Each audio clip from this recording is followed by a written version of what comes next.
لەم وەرزی هاوینە ئەو پوشتاوانەی کە ناو دەستانەکانە هەیە و ئەو زیندەوەرانی کە لە ناوێ هەژین دیار لێرەیان بەشێک لە خۆمان مەسەڵەن ئەبین بە هۆکار بووی کە ئەو پوشتاوانان شکێنێ مەسەڵەن زۆر جارێک بۆ نەجگرێت لە کێشی دەستیارێک بۆ نایکوژێنیتەوە جەرگە بۆ مەسەڵەی لەناو پوشتاوانێک و ئەسکێنێت جار لێرە نابۆ نەپێویستە پێشەوە تۆ جەرگە بڕێ دەخوارەوە بۆ نەبیستێنیتەوە واتە بە کوژاوی پڕێتی یان لەناو خەڵەکەوە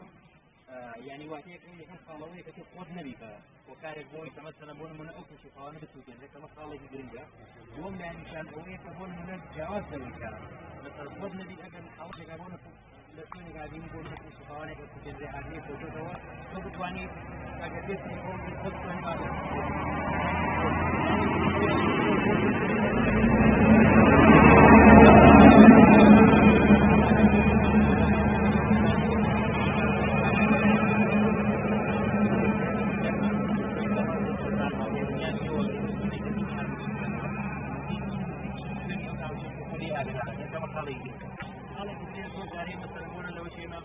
يعني كل مثلا وفوق جاش اثنين بوشينك هذه ولا كتير أجرس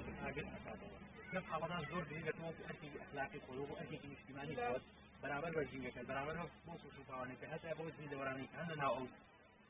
ناو شوفانا بون من الكاميرات دي تواني بون رصيد لي تصوير ياخذ مثلا أو كشيء أنا سيتوا كاري هي تشكيلية بس طبعا دون شوفانا أساسيا كل يوم رجعوا مثلا ونك تواني مبالي جواز لو مثلا لو شيء تجيه كابل خلاص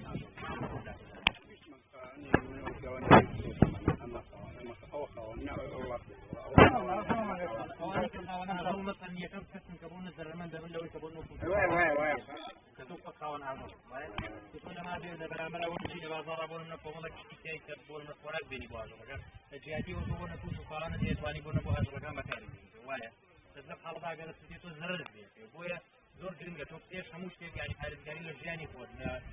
خوراکی آجلگانی خود بخی و لگل ما تو کتیم که دو مثلا ناو ام شفاوانا بدیان جور میدور و آجلی کیوی و مثلا بون من بالنده و امانه که عندی که مثلا گلانیان هی مثلا مالان دیوانه امانه همون بیک زن.